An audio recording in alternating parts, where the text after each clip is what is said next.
오늘 제가 이제 우리 논산교회 부임해서 처음으로 설교하는데 지금까지 전도사 시절부터 30년 가까이를 설교 자리에 서서 했습니다만은 여러분 지금 이렇게 두근두근 하시는 게 보이시나요?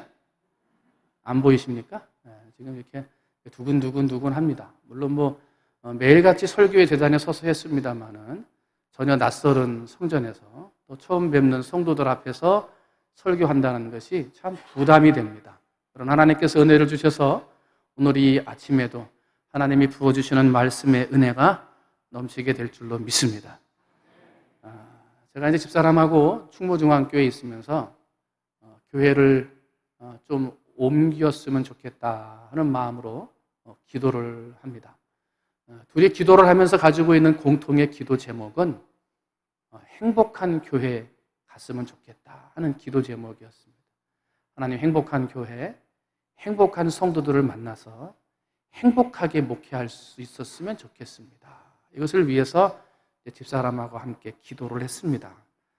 그러던 중에 얼마 지나지 않아서 논산교회에서 청빙 소식을 듣게 되었고요.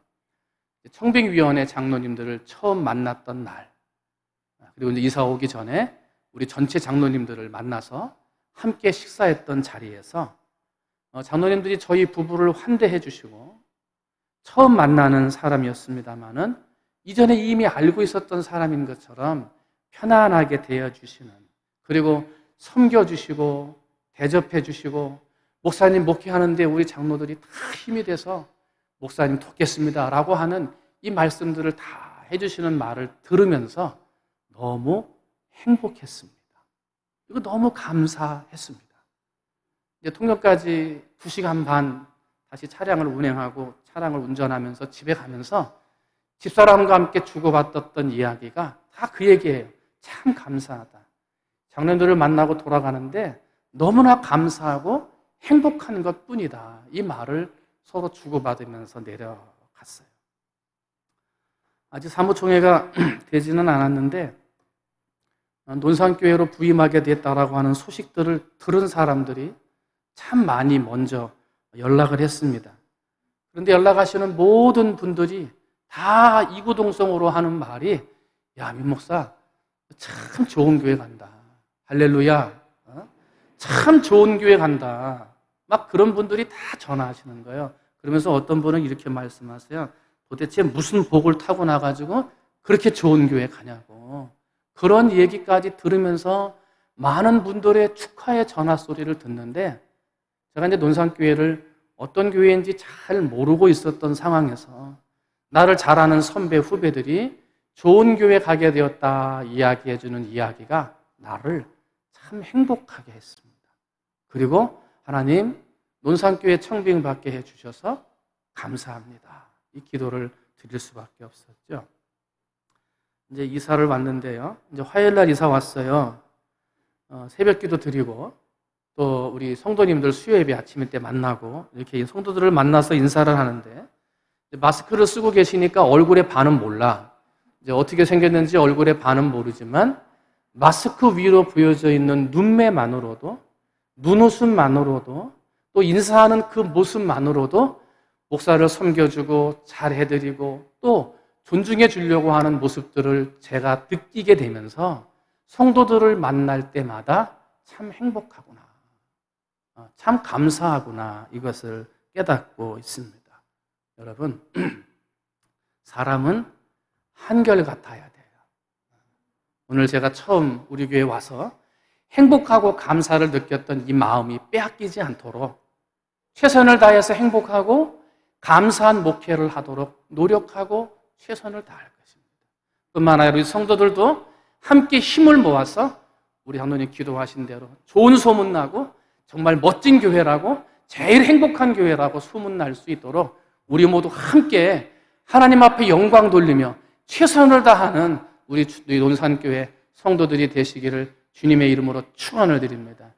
우리 지금까지도 행복했습니다만 앞으로 더 행복하게 우리를 만들어 주실 하나님 앞에 하나님 감사합니다 하고 박수 한번 쳐드립니다. 하나님 감사합니다. 억양이나 발음이 정확하지는 않습니다만 해외에 가게 되면 태국에서는 커쿤캅 이렇게 인사합니다. 네팔에서는 던네밭 이렇게 인사를 합니다.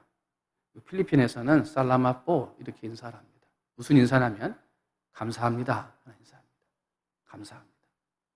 여러분 그 해외를 가시거나 선교지를 가시면 이제 공항에서 내리자마자 가이드나 아니면 선교사님들이 차에 딱 올라오시잖아요. 그러면 내가 누구누구입니다 라고 자기를 소개한 다음에 모든 가이드나 선교사님들이 우리한테 무엇을 해주시냐면 현지말로 인사말을 가르쳐 줍니다. 자, 이제 여러분은 버스를 타고 내리자마자 현지인들을 만날 텐데 안녕하세요 라는 말은 이렇게 하는 거고 감사합니다 라는 말은 이렇게 합니다 하면서 여러 가지를 가르쳐 주세요. 그러면 그때부터 선교사님이나 가이드들이 하는 얘기는 귀에 잘 안 들어와요. 왜냐하면 뭘 외우고 있는 거야? 안녕하십니까? 감사합니다. 이걸 지금 외우느냐고? 그래서 현지인들을 만나면 현지말로 인사하려고 그걸 자꾸 기억을 해냅니다. 들었는데도 기억이 안 나면 옆 사람한테 물어봐. 야, 아까 감사합니다가 뭐라 그랬어? 물어보는 거예요. 자꾸 기억하려고. 여러분 여행 안 가보셨습니까? 그러죠?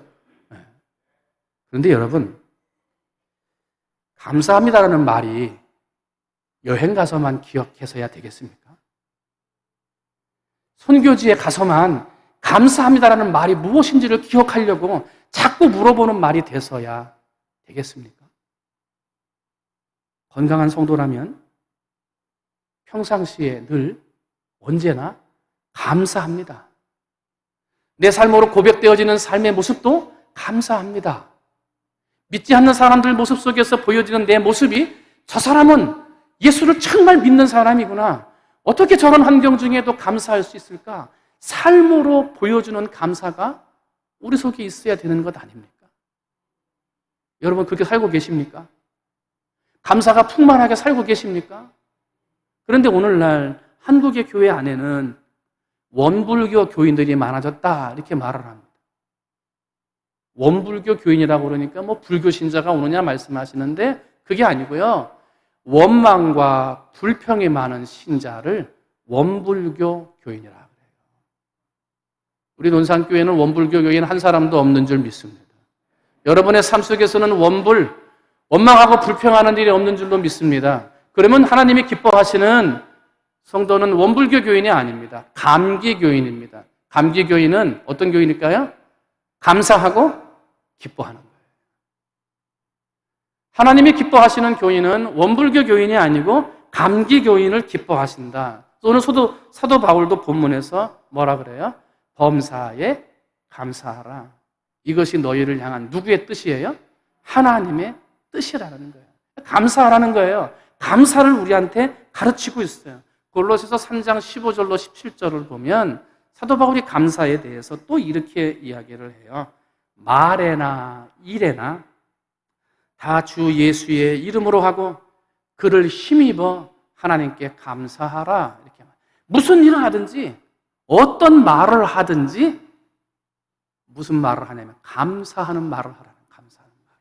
여러분 혹시라도 내게 주어져 있는 삶의 환경에 감사할 수 없는 환경이라도 내 힘으로는 도저히 일어날 수 없어서 하나님 앞에 감사할 수 없는 환경이라도 골로새서에서 사도 바울이 말하고 있는 것처럼 하나님이 주시는 힘을 힘입어서라도 여러분 감사할 수 있게 되시기를 주님의 이름으로 축원을 드립니다.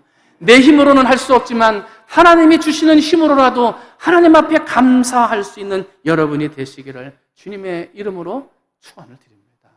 그러면 오늘 본문에서 범사에 감사하라 그랬는데 이 범사에 할 때 범사는 헬라어로 파스 그래요. 우리 몸에 붙이는 파스 있죠? 그거랑 발음이 똑같아요. 파스라고 그래요. 그런데 그 뜻이 어떤 걸 담고 있냐면 모든 것을 온갖 것 중에 어떤 것이든지 무슨 일에든지 이런 뜻이 그 속에 담겨져 있어요. 그러니까 범사에 감사하라 이 뜻은 뭐예요?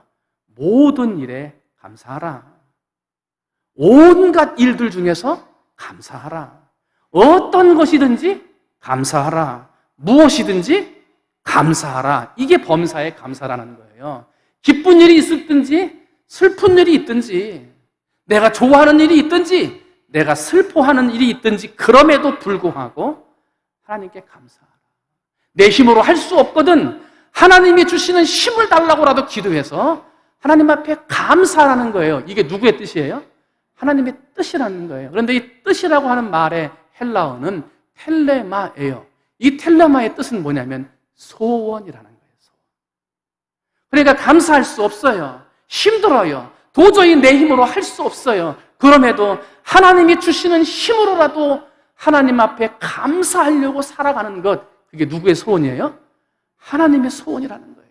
그렇게 사는 게 하나님의 소원이고 하나님의 뜻이라는 거예요. 사랑하는 성도 여러분, 하나님의 소원을 이루어드리는 성도들이 되시기를 주님의 이름으로 축원을 드립니다.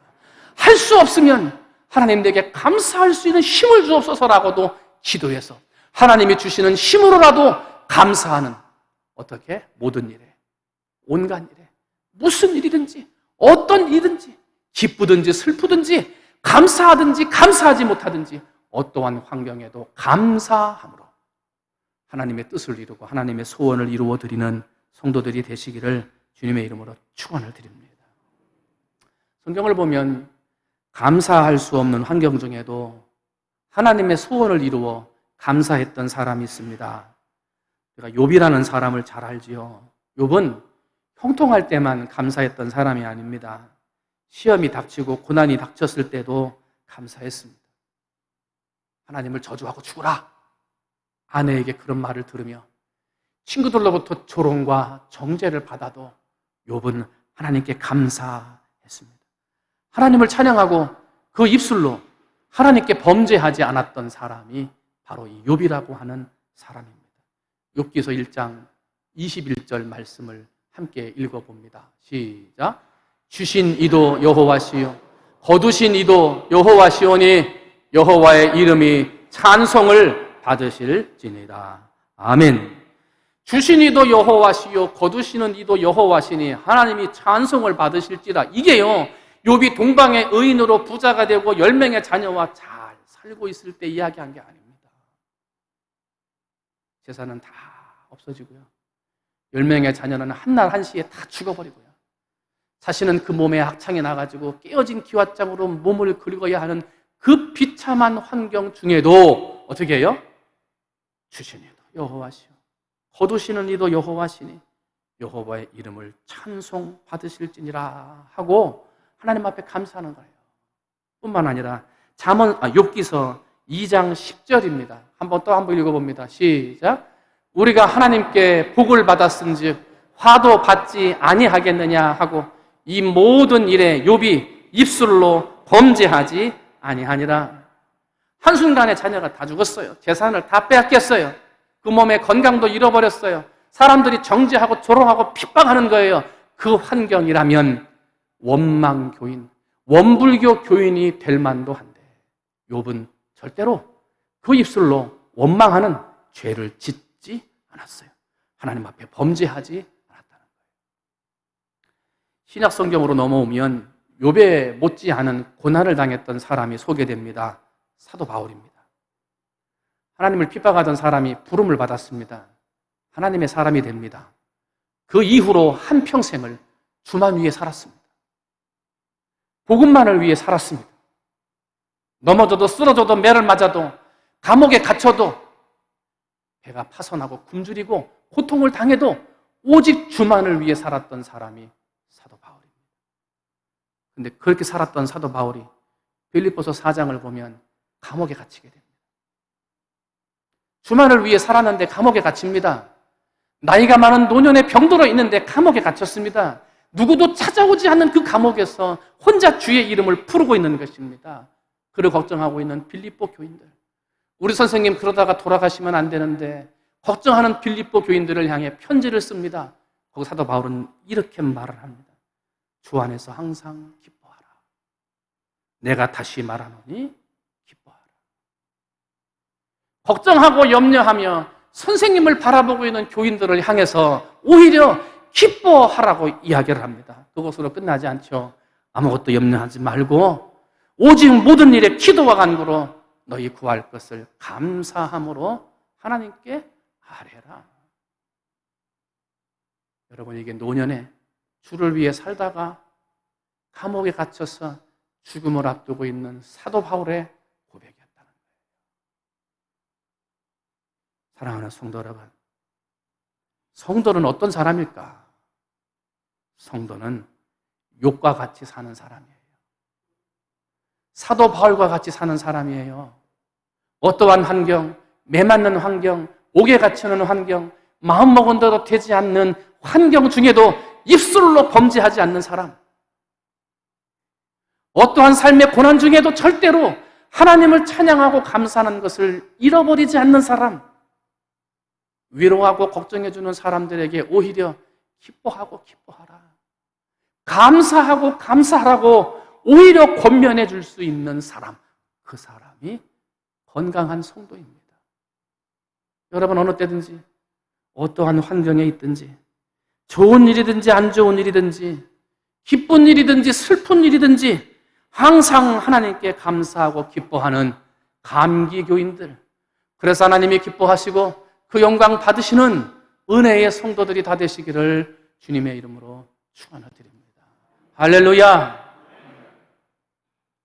그러면 왜 우리가 이렇게 감사하는 사람이 되어져야 됩니까? 왜 원불교 교인이 되면 안 되고 감기 교인들이 되어져야 됩니까? 세 가지로 여러분과 함께 잠깐 살펴봅니다. 첫 번째는 이미 받은 은혜가 크기에 감사해야 한다 하는 거예요. 한번 읽어볼까요? 시작. 이미 받은 은혜가 크기에 감사해야 한다. 이미 받은 뭐가 있어요? 은혜가 있다는 거예요. 에베소서 2장 4절로부터 5절 말씀을 보니까 긍휼이 풍성하신 하나님이 우리를 사랑하신 그 큰 사랑을 인하여 허물로 죽은 우리를 그리스도와 함께 살리셨고 너희는 은혜로 구원을 받은 것이라 하고 기록하고 있어요. 하나님이 우리를 은혜로 구원해 주셨다는 거예요. 큰 사랑을 베풀어 주셨다는 거예요. 예수님을 나의 주인으로, 나의 구주로 믿고 고백하는 순간 아무런 자격도, 아무런 공로도, 아무런 것도 받을 자격이 없는 나를 하나님의 자녀로, 하나님의 구원받은 백성으로 구원해 주셨다는 거예요. 이것을 이미 내가 받았다는 거예요. 이미 내 안에 그것이 있다는 거예요. 그 은혜를 깨닫는 사람이 어찌 하나님 앞에 불평하고 원망할 수 있겠느냐 하는 거예요. 사랑하는 성도 여러분, 내가 잘나서 어떤 공로나 조건이나 자격이 갖추어져서 은혜를 받은 게 아니에요. 공로가 없어요. 자격도 없어요. 그런데 전적인 은혜로 하나님의 은혜를 입었더라는 거예요. 그런데 그런 은혜가 내 안에 있는데 돈이 좀 없어졌다고 불평해서야 되겠습니까? 나 같은 죄인을 살려주신 하나님의 은혜를 내가 이미 가지고 있는데 그 은혜가 좀 떨어진다고 하나님 앞에 원망해서야 되겠습니까? 사업이 좀 잘 되지 않는다고, 일이 내 마음대로 되지 않는다고 원망해서야 되겠느냐 하는 거예요. 여러분, 우리가 잘 아는 말 중에 물에 빠진 사람 건져 주었더니 뭐 내놓으라 그래요? 보따리 내놓으라고 하는 얘기가 있어요. 여러분, 지금 막 강물에서 떠내려가면서 죽으려고 하는 사람, 그거 살려주려면 목숨 걸고 살려주는 거 아닙니까? 그래가지고 살려준 거 아니에요? 그래가지고 이제 밑에 올라와가지고 살게 됐단 말이에요. 한숨 쉬고 물도 좀 말리고 몸도 좀 쉬고 이제 좀 마음의 안정을 찾고 났더니 뭐가 생각나? 보따리가 생각나는 거예요. 아, 기왕 물속에서 건져갈 때 말이지 나하고 보따리 좀 같이 구해주지 말이지 나만 구해줬냐 하고 자신을 살려주고 구원해준 은혜를 모르고 보따리를 찾는 사람, 그런 사람은 우리는 은혜를 저버린 사람이라 그래서 배은망덕하다 그렇게 얘기를 해요. 그죠? 마찬가지입니다. 우리가 죄의 강물에서 죽을 수밖에 없는 지옥으로 가는 죄의 강물에서 허우적거리며 살아가는 우리의 인생을 예수 그리스도의 십자가의 은혜로 구해 주셨습니다. 건져 주셨습니다. 살려 주셨습니다. 다시 구원의 땅으로 옮겨 주셨습니다. 할렐루야. 그 은혜를 받고 삽니다. 이제는 몸에 물기도 마르고 털고 마음의 안정도 누리고 살게 됩니다. 그랬더니 그제서야 보따리를 찾는 성도들이 있더라 하는 거예요. 하나님 귀양 살려주시려면 물질의 보따리도 좀 주시면서 살려주시죠. 하나님 귀양 좀 살려주시려면 건강의 보따리 주셔서 건강하게 살면서 좀 살게 해주시지 라고 내가 살아난 것을 잊어버리고 배은망덕하게도 보따리를 찾는 사람들이 있더라는 거예요. 여러분, 이미 우리는 은혜를 받았습니다. 무엇과도 바꿀 수 없는 은혜가 내 안에 있습니다. 돈이 좀 없어도, 좀 건강하지 못해도, 내 마음 먹은 대로 일이 되지 않아도 우리의 입에서는 하나님 감사합니다, 감사할 것뿐입니다, 이 고백이 나와야 되는 거예요. 여러분, 이미 받은 은혜 생각하면서 하나님 앞에 감사할 수 있는 성도들이 되시기를 주님의 이름으로 축원을 드립니다. 두 번째로, 왜 우리가 원불교 교인이 되면 안 됩니까? 왜 감기 교인이 되어져야 됩니까? 두 번째는 합력하여 선을 이루시기에 감사해야 한다 하는 거예요. 한번 읽어봅니다. 시작.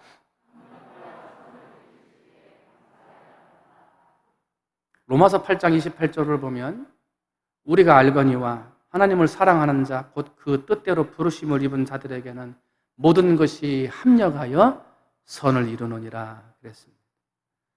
지금 당장 내 앞에 펼쳐진 일들은 한숨입니다. 코로나19의 환경 속에서 갇히고 매이고 묶여있는 우리의 삶을 보면 불평과 원망을 할 수밖에 없는 상황입니다. 개인적으로 누구한테 말 못할 고민과 어려운 이 일들을 바라보면 감사가 아니라 내 앞에서는 한숨과 눈물밖에 나올 수밖에 없는 그런 현재의 모습들이 있습니다. 그러나 여러분, 지금 당장의 일들을 바라보면 감사할 수 없고 불평하고 원망할 수밖에 없는 상황 가운데 있지만, 그러나 일의 결과, 일의 마지막을 보면 하나님이 반드시 합력하여 선을 이루신다. 지금은 아무것도 아닌 것 같지만, 내 앞에는 감사할 수 없는 것 같지만, 하나님이 손을 대시면, 합력하여 선을 이루시면 반드시 좋은 것으로, 선으로 바꾸어 주시리라. 이것을 믿는 믿음이 있는 사람은 감사할 수 있다는 것입니다. 여러분, 하나님이 합력하여 선을 이루실 줄 믿습니다. 하나님이 보이지 않는 곳에서 우리를 역사하시고 일하실 줄 믿습니다. 그것을 믿으면 하나님 앞에 감사해야 합니다. 감사할 수 있어야 한다는 것입니다. 제가 이제 충무에 5년 2개월 있었는데요. 거기에 있기 전에 19년 반, 약 20년이죠. 20년 동안을 여기서 얼마 떨어져 있지 않은 전주에서 목회를 했습니다. 전주에서 목회를 하는데, 전주에 그러면 여러분 거기서 유명한 밥이 있어요. 무슨 밥이 있습니까? 비빔밥이 있죠. 비빔밥이 있으면은요, 이렇게 그릇에다가 이제 여러 가지 양념들을 한 6가지, 7가지 그 나물들을 쫙 이렇게 넣어요. 그다가 깨를 쫙 뿌리고 밥을 하나 딱 엎고요. 그 다음에 거기다가 이제 제가 육회 비빔밥 좋아하거든요. 거기다 육회를 몇 점 딱 이렇게 얹어요. 그 참기름을 딱 하고서 막 비벼요. 맛있습니까? 뭐가 하나 빠진 것 같지 않습니까? 뭐가 빠졌습니까? 고추장이 빠졌어요. 고추장이. 그냥 이제 매운 거 싫어하시는 분들은 드시는 분도 계신데, 저는 매운 거는 잘 못 먹습니다만 그래도 적당하게는 매콤하게 있어야 돼요. 그래서 이거 고추장을 마지막에 넣고 막 비벼서 딱 먹으면요, 제가 평소에 잘 안 먹는 음식들이 거기에 몇 가지 있어도 그렇게 맛있을 수가 없어요. 맛있게 그 비빔밥을 먹어요. 한번 따라해 봅니다. 하나님은 최고의 요리사시다. 할렐루야. 우리의 인생의 그릇을 딱 준비해 놓으시고 우리의 인생의 그릇에 재료들을 넣기 시작하세요. 내가 좋아하는 것만 넣으시겠습니까? 내가 먹고 싶은 것만 거기에 넣으시겠습니까? 최고의 요리사이신 하나님은 내가 좋아하는 것도 넣으시지만 내가 싫어하는 것도 넣습니다. 내가 잘 먹는 것도 넣지만 잘 먹지 않는 것도 넣으신다는 거예요. 도저히 맛이 날 것 같지 않고 서로 조화가 되지 않을 것만 같은 것들을 우리의 인생에 섞으시기 위해 넣으신다는 거예요. 그리고 하나님이 고무장갑을 끼시고 은혜의 고추장을 딱 떨어뜨린 다음에 은혜로 비비시는 거예요. 하나님이 우리의 인생을 은혜로 비비는 거예요. 그러면 도저히 맛이 날 것 같지 않았던, 도저히 서로 조화가 되지 않을 것만 같았던 그 인생의 재료들이 어느 순간 맛있는 인생의 재료들로, 만나고도 멋있는 인생으로 만들어지도록 하나님이 그렇게 비벼 주시더라는 거예요. 사랑하는 성도 여러분, 하나님의 손이 여러분의 인생을 만드시고 비비시고 조절하셔서 가장 멋있는 인생, 아름다운 인생, 정말 세상에서 복된 존재로 쓰임받는 인생으로 만들어질 줄 믿습니다. 합력하여 선이 될 줄 믿습니다. 반드시 좋은 길로 인도하실 줄 믿습니다. 이것을 믿으면 감사해야 된다는 거예요. 잠언서 16장 4절을 보면 하나님께서 온갖 것을 그 쓰임에 적당하게 지으셨나니 악인도 악한 날에 적당하게 하셨느니라 하고 말씀을 기록해요. 하나님이 우리 인생의 그릇에 악한 것들도 쓰신다는 거예요. 악한 자들을 사용하신다는 거예요. 적당하게 쓰신다는 거예요. 우리는 사울왕을 잘 압니다. 사울왕은 다윗을 위해서 쓰임받은 사람입니다. 악하게 쓰임받았어요. 청양고추같이 아주 매운 인생으로 다윗을 쫓아다녔습니다. 미워합니다. 공격합니다. 죽이려고 합니다. 군사들을 데리고 10년 동안을 쫓아다녔습니다. 그 결과 다윗은 이리 도망가고 저리 도망가고 이런 일도 겪고 저런 일도 겪으며 10년이라고 하는 시간을 떠나보내야 됐습니다. 하나님 내게 왜 이런 인생을 주십니까? 이해가 되지 않았습니다. 10년 동안 도망다니면서 하나님의 뜻이 야속했습니다. 그런데 10년이 지나고 났더니 하나님은 다윗을 인생의 가장 위대한 왕으로, 역사에 기억되는 왕으로, 지금도 이스라엘 백성들 중에서 성군이라고 존경받는 이스라엘 최고의 왕으로 만들어 주시더라는 것입니다. 기억하고 싶지 않았던 10년의 역사가 다윗 왕 되게 만들었다는 거예요. 그리고 사울이라는 존재조차도 적당하게 지으셔서 하나님이 쓰셨다, 합력하여 선을 이루셨다는 거예요. 사랑하는 성도 여러분, 혹시라도 하나님이 내 인생의 밥그릇에 맛없는 반찬을 자꾸 넣으십니까? 하나님, 이거는 먹고 싶지 않은데요. 자꾸 내가 먹고 싶지 않은 것들을 갖다 넣으십니까? 받아들이기 힘든 일들이 내 인생에서 자꾸 버무려지기 위해 자꾸 내 인생의 밥그릇에 들어갑니까? 하나님, 왜 인생에 먹고 싶지 않은 거, 왜 이렇게 힘든 것들만 주십니까? 불평하고 원망하지 말고, 하나님이 은혜의 고추장을 넣어서 비비려고 하시는구나. 이 맛있는 비빔밥 인생 만들려고, 합력하여 선을 이루시려고 하나님이 역사하시려고 그러시는구나. 여러분, 힘들고 어렵고 먹고 싶지 않고 받아들이기 힘든 것들이 내 삶에 들어온다 하더라도 합력하여 선을 이루시고 은혜의 고추장으로 비비 아름다운 인생 만드실 하나님을 믿으며 감사할 수 있는 여러분이 되시기를 주님의 이름으로 축원을 드립니다. 일의 끝은 알 수 없지만 하나님이 반드시 합력하여 선을 이루신다. 그 믿음으로 감사할 때 하나님이 놀라운 은혜를 베풀어 주실 줄 믿습니다.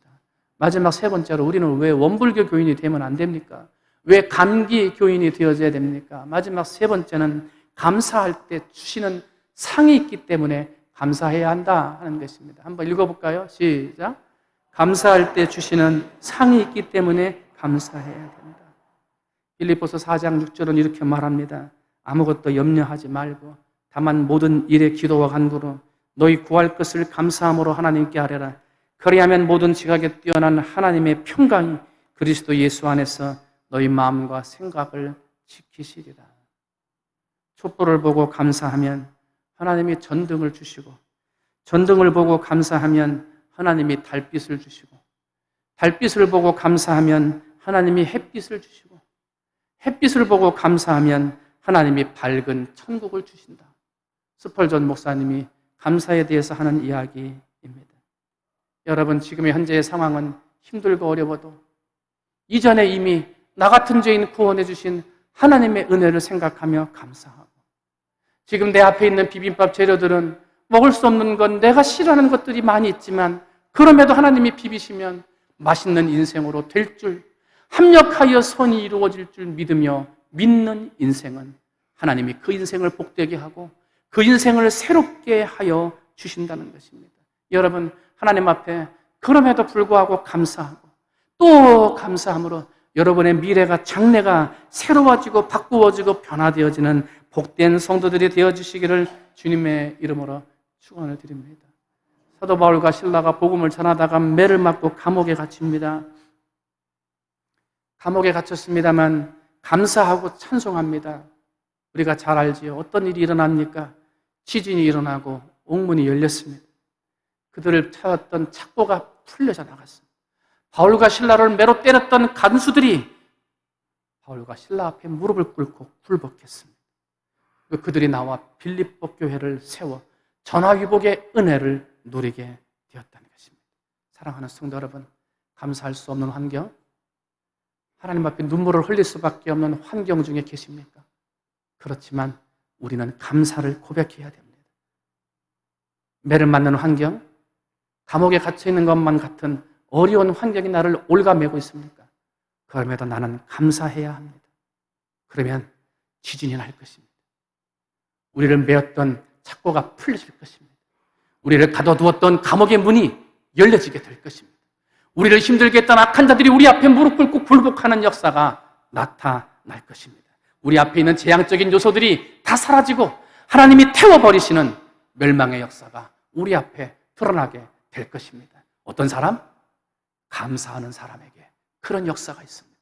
여러분이 그런 감사로 하나님이 주시는 놀라운 역사의 주인공이 되어지시기를 주님의 이름으로 축원드립니다. 말씀을 정리합니다. 하나님은 늘 우리에게 이렇게 말씀하십니다. 항상 기뻐하라, 쉬지 말고 기도하라, 범사에 감사하라. 이는 너희를 향하신 누구의 뜻이니라? 하나님의 뜻, 하나님의 소원이니라. 그런데 하나님만 우리에게 속삭이는 게 아닙니다. 사탄도 우리에게 이렇게 속삭입니다. 항상 낙심하라, 쉬지 말고 원망하라, 범사에 불평하라. 이는 너희를 향한 사탄의 뜻입니다. 하나님의 뜻과 사탄의 뜻은 분명하게 다릅니다. 하나님의 뜻과 사탄의 뜻은 극명하게 대조가 된다는 것입니다. 하나님의 뜻을 모르겠다고요? 아닙니다.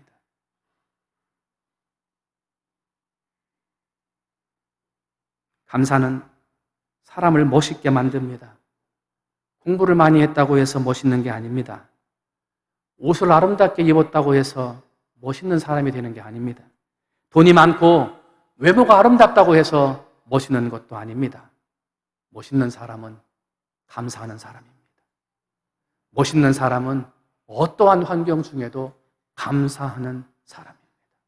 어떠한 환경 중에도 하나님이 합력하여 선을 이루실 줄 믿으며 그 없고 고달프고 힘든 인생 중에도 하나님이 이미 내게 주신 그 은혜를 생각하면 감사할 것밖에 없다고 감사하는 사람이 참 멋진 사람입니다.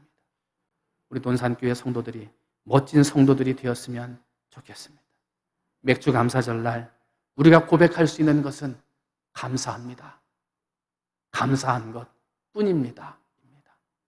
여러분, 이번 일주일 동안 혹시라도 잊어버리고 살았던 감사의 일들이 있다면 이미 받은 은혜 생각하며 감사하시고, 하나님은 내 인생을 아름다운 비빔밥으로 만들어 반드시 합력하여 선을 이루시겠구나 믿으면서 감사하며 사시기를 주님의 이름으로 축원을 드립니다.